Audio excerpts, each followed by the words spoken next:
সংবিধানৰ প্ৰতি মই প্ৰকৃত বিশ্বাস আৰু অনুগত পোষণ কৰিম। মই ভাৰতৰ সাৰ্বভৌমত্ব আৰু অখণ্ডতা ৰক্ষা কৰিম।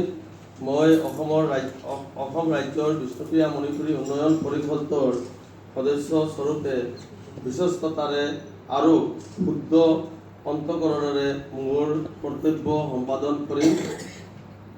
আৰু মই ভয় বা পক্ষপাত অনুৰাগ বা বিক্ষেপ নোহোৱাকৈ সংবিধান আৰু নীতি অনুসাৰে সকলো প্ৰকাৰ লোকৰ প্ৰতি ন্যায় আচৰণ কৰিম।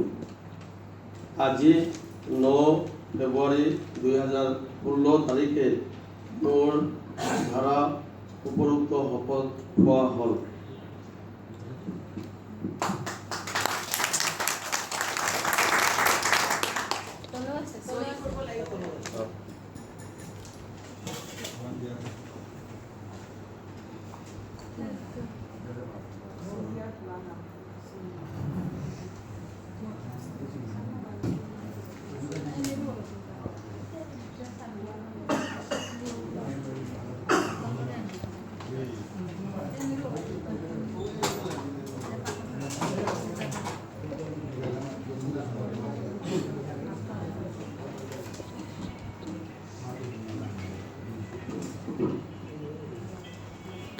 Please